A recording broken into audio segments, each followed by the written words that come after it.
we are going to have different experiences that are going to hit us, and we're supposed to feel different emotions. The reality is that you need to feel it.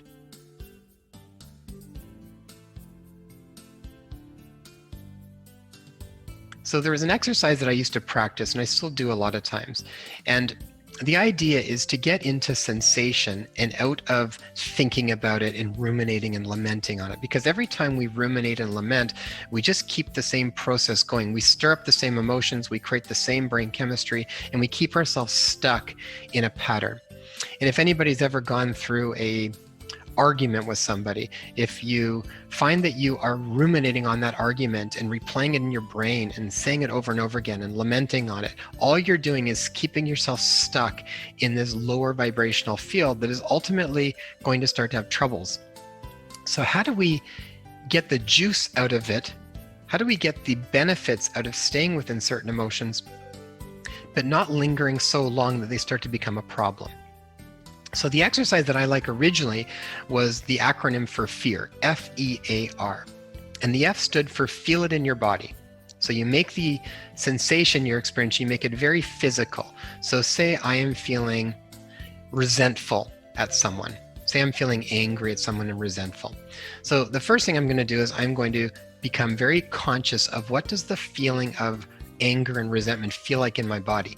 Maybe I feel it in my solar plexus and it feels tight. Maybe I feel heat in my chest. Maybe my breathing starts to feel shallow. Maybe my body starts to feel hot. So I become very curious about the actual sensation that my body is experiencing, the feeling, okay? The E stands for embrace the feeling, because a lot of times we don't really like the sensation that comes up.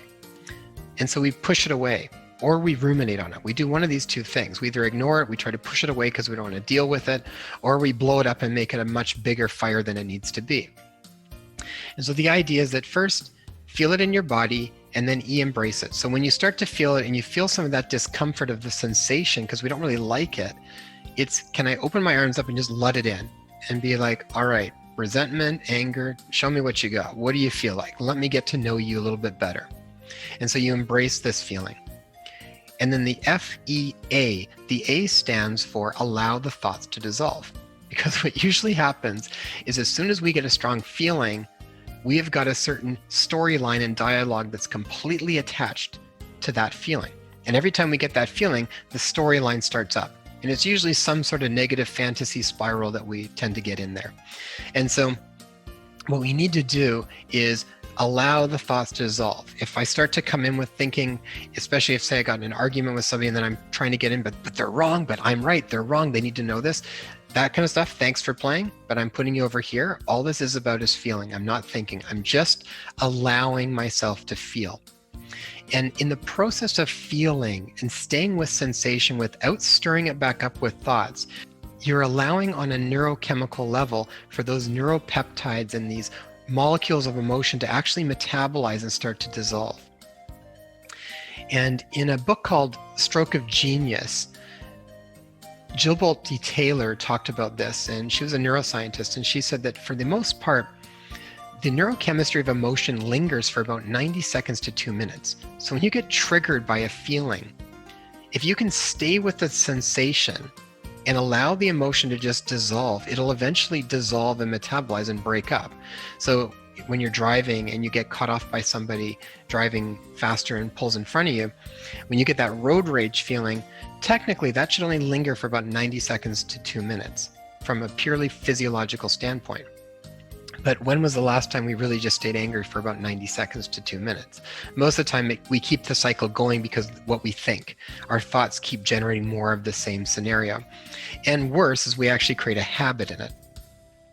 So to dissolve that, we want to give ourselves some space to just feel without thinking. And so the more we practice this, the easier it gets. And you start to find that you get triggered less and less by the little things. When you have really big things, when they're big ones, like when your relationship breaks down, that was a relationship you really wanted to be in, or not. Sometimes it's still even difficult, or big losses of jobs, or big scares, or when people pass away. I'm not saying that all of that is supposed to be completely dissolved and worked with within 90 seconds to 2 minutes. But when you get hit by the strong emotion, these are processes you can do to allow yourself and allow your body to metabolize what's going on. Okay, and then the last part, the R, the FEAR in fear. So feel it in your body, embrace the feeling, allow the thoughts to dissolve. And then the R is, once you've allowed that sort of 90 seconds to 2 minutes, there's often a bit of a calming that happens. It's like there's a bit of a sigh of relief almost that can start to happen. And then the R is to remember the millions of others going through something similar. And the idea that this exercise, when we go through a certain amount of suffering, it is an exercise that allows us to build compassion. So we find compassion for ourselves, and we also find compassion for others.